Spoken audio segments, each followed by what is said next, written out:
के लिए चैनल को सब्सक्राइब करें और प्रेस करें बेल आइकन। नमस्कार, मैं हूं प्रवीण और आप देख रहे हैं हमारा खास कार्यक्रम हेलो डॉक्टर। और एक बार फिर पहुंचे हम पालम में स्थित दिव्यप्रस हॉस्पिटल में और मेरे साथ मौजूद है कंसल्टेंट फिजिशियन डॉक्टर हिमांशु सेसमा। इनसे हम बात करेंगे जनरल स्वास्थ्य की बीमारियों के बारे में और इनसे जानेंगे कि क्या कुछ बीमारियां होती हैं नॉर्मली और क्या कुछ उनके ट्रीटमेंट होते हैं। और आपकी जागरूकता के लिए मुहिम लगातार हम चला रहे हैं। सर, बहुत बहुत स्वागत है। शुक्रिया डॉक्टर साहब, सबसे पहला मेरा सवाल यही है, कंसल्टेंट जनरल होता क्या है फिजिशियन, और क्या कुछ बीमारियां आप लोग देखते हैं? जी। कंसल्टेंट जैसे हम जो एक MBBS करते हैं वो एक बेसिक कोर्स होता है। उसके बाद में इंटर्नशिप करके आपको एक MBBS की डिग्री मिलती है, बैचलर्स डिग्री जिसे बोलते हैं। उसके बाद में आपका एक 3 साल का कोर्स होता है जिसे हम स्पेशलाइजेशन कहते हैं, जो अलग अलग ब्रांचेज में होता है। जैसे आपने सुना हो बच्चों के डॉक्टर, गायनी के डॉक्टर, तो हम मेडिसिन के अंदर 3 साल के लिए स्पेशलाइजेशन करते हैं। मेडिसिन का मतलब जो बेसिक चीज़ें हैं आपकी, शुगर, BP, थायराइड, दमा, कोरोना, TB, ये सब चीज़ें मेडिसिन के दायरे में आती हैं।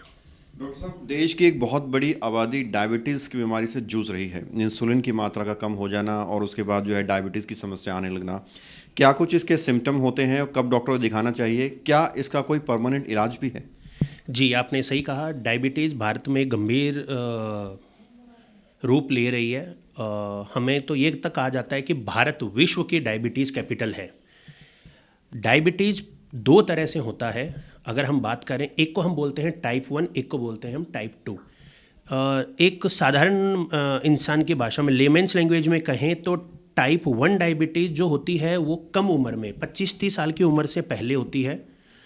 टाइप 2 डायबिटीज़ 30 साल के बाद होती है। टाइप 1 डायबिटीज़ में अक्सर शरीर सूख जाता है, पतला हो जाता है। टाइप 2 डायबिटीज़ जो होती है उसमें शरीर मोटा हो जाता है। दोनों में एक सिंपल सा बेसिक फ़र्क ये होता है, हमारे शरीर में एक पेंक्रिया नाम की ग्रंथि होती है, हिंदी में अग्नाशय बोलते हैं। ये एक इंसुलिन नाम की चीज़ पैदा करती है। अगर वो इंसुलिन बनना आपका बंद हो चुका, ख़त्म हो चुका, तो वो होता है टाइप 1।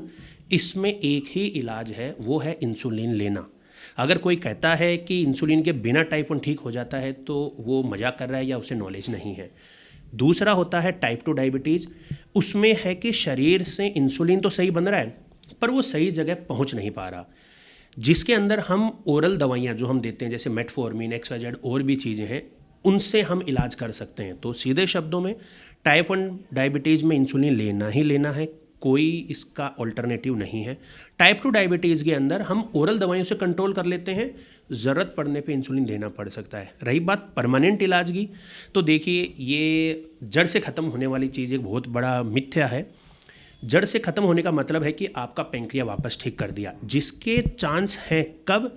अगर आप एक आइलेट सेल ट्रांसप्लांटेशन, यानी कि आपकी भाषा में बताएं तो जैसे कहते हैं ना, फेफड़ा बदल दिया, पेंक्रिया बदल दिया। विदेशों में और भारत में भी कुछ कुछ जगह भी पेंक्रिया को बदलने के प्रावधान हैं, पर उनके खर्चे और उनकी सफलता इतनी कम है कि उसमें ना जाना ही बेहतर है। पर किसी जड़ी बूटी से या किसी योगा से इसको नहीं ख़त्म किया जा सकता जड़ से।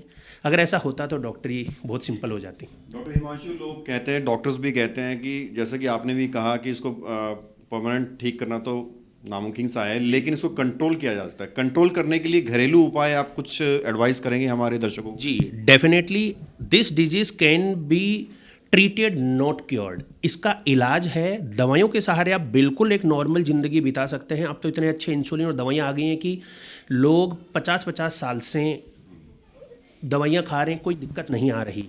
दिक्कत होती है लापरवाही में। लापरवाही, आप दवाई नहीं लेंगे या कहेंगे कि हम दवाई खा रहे थे, शुगर ठीक हो गया, हमने दवाई छोड़ दी। नहीं, दवाई पे शुगर कंट्रोल है। ऐसा नहीं कि आपने दवाई खाई, शुगर ठीक हो गया, छोड़ दिया। आप दवाई खा रहे हैं तो आपका शुगर कंट्रोल, आप छोड़ेंगे तो फिर परेशान हो जाएंगे। रही बात घर के नुस्खे में, उसे हम बोलते हैं लाइफस्टाइल मॉडिफिकेशन। वो हर चीज़ के लिए ज़रूरी है।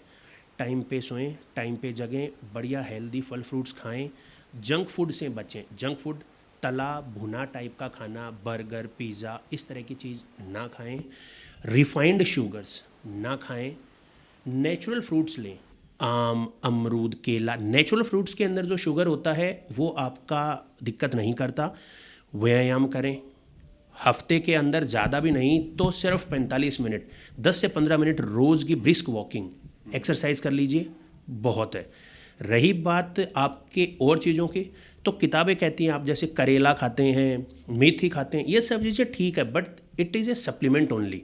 जैसे कि आपका इन दवाइयों से सिर्फ थोड़ा सा क्वालिटी ऑफ लाइफ सुधर जाएगा, बट आप सोचें कि नहीं ये कंट्रोल हो जाएगा, तो ये गलत है। मतलब ये इसका मतलब आप बिना दवाइयों के ठीक कर लेंगे, ऐसा नहीं हो सकता। हाँ, एक चीज़ है छोटी सी जो मैं आपको कहना चाहता हूँ, अगर किसी का ट्रांजिएंट हाइपरग्लाइसीमिया होता है, जैसे किसी को हमें इमरजेंसी में स्टेरॉइड देने पड़ते हैं, ऐसे केस में शुगर बढ़ जाता है। किसी को डायबिटीज़ होता है प्रेगनेंसी के टाइम पे, जिसे हम जीडीएम बोलते हैं, जेस्टेशनल डायबिटीज़ मेलाइटस। ये बिना इंसुलिन और दवाइयों के भी कुछ टाइम में, ट्रांजिएंट वर्ड बोलते हैं, उस टाइम बीइंग के लिए होते हैं, ठीक हो जाते हैं।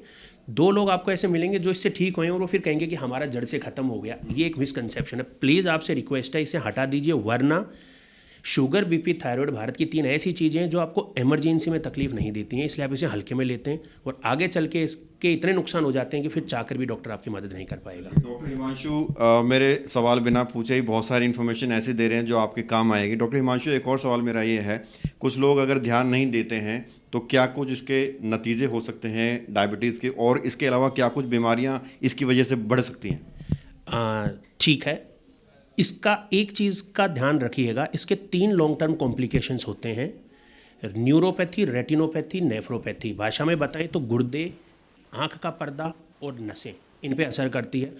वक्त के साथ में चल के आपकी नज़रें कमज़ोर हो जाएंगी और पर्दे पे नुकसान आ जाता है, रेटिनल डीअटैचमेंट नाम की चीज़ बोलते हैं, और परमानेंट नुकसान कर सकते हैं। हाथ पैरों में सुन चालू हो जाती है, हम इसे स्टॉक एंड ग्लव पैटर्न बोलते हैं। दस्ताने और मोजे जो पहनते हैं वो, हाथों में सुनपन, पैरों में सुनपन शुरू हो जाएगा और लास्ट के स्टेज में चल के आपको महसूस होना बंद हो जाएगा। आप अगर नंगे पैर फर्श पे चलेंगे तो आप कैसे चलेंगे कि आप किसी ऊन पे चल रहे हैं, फर्श महसूस ही नहीं होगा। और रही बात गुर्दे की, ये सबसे भयानक इसका कॉम्प्लिकेशन है।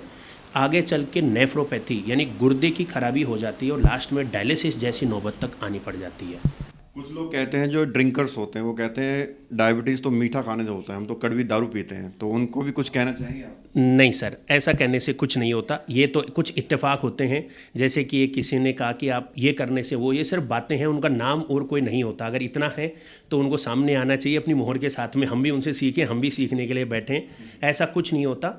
मीठा खा सकते हैं, ये टोटल डिपेंड करता है आपकी लाइफस्टाइल पे और जेनेटिक्स पे। जीन्स जो होते हैं, जीन्स, पोल्यूशन, डायबिटीज़ एक ऐसी चीज़ है जो एक सिंपल एक कारण से नहीं बता सकते कि ये तो मोटा है, मीठा है। पतले लोग हैं डायबिटीज़ होते हैं, मोटे लोग हैं, शराबी उनको नहीं होता, जिन्होंने कभी शराब को देखा नहीं उनको भी। तो ये सिर्फ मिथ्या भ्रम है जो चलते हैं और हम लोग मानते हैं और फिफिर इसके अंजाम भुगतने पड़ते हैं। और जब अंजाम भुगतने पड़ते हैं तो ना तो वो पर्सन सामने आता है जिसने ये एडवाइस दी, और भुगतना बेचारे डॉक्टर को पड़ता है। डॉक्टर साहब, जो भी दर्शक हमारे आपको देख रहे हैं और आपसे कंसल्ट करना चाहते हैं, तो दिव्य प्रेस हॉस्पिटल में क्या कुछ आपका टाइमिंग रहेगा, क्या कुछ यहाँ स्पेशलिटीज़ हैं? जी, ये एक मल्टी स्पेशलिटी हॉस्पिटल है। यहाँ पे आपको सभी प्रकार की सुविधाएं, जैसे sugar, BP, thyroid, medicine, gynae, surgery, पीड्स, आँखें, हर टाइप की समस्याओं के निदान की यहाँ पे व्यवस्था है। मेरा टाइमिंग यहाँ पे सुबह प्रतिदिन 8:30 से 10 बजे, 9:30 10 बजे, 8 से 9:30 बजे, और शाम में 4 से 6 है। इतवार के दिन भी मैं मिलता हूँ सुबह 10:30 से 12। बहुत बहुत शुक्रिया बात करने के लिए। Thank you. तो डॉक्टर साहब ने बताया तमाम बीमारियों के बारे में, उनके इलाज के बारे में, और कैसे खुद को स्वस्थ रखें। और डॉक्टर साहब ने एक बात कही कि भगवान की दया से जो है कोविड ठीक हो गया, लेकिन हम ये कहते हैं कि भगवान की दया तो थी ही, साथ में जिस तरह से देश के डॉक्टर्स अपनी जान की बाजी लगाकर एक योद्धा की तरह खड़े रहे, डटे रहे, इनका बहुत बड़ा योगदान है। आपसे फिर मुलाकात होगी एक नई शख्सियत के साथ, नए विषय पर। कैमरा जर्नलिस्ट प्रशांत के साथ प्रवीण, इंडिया टाइम 24।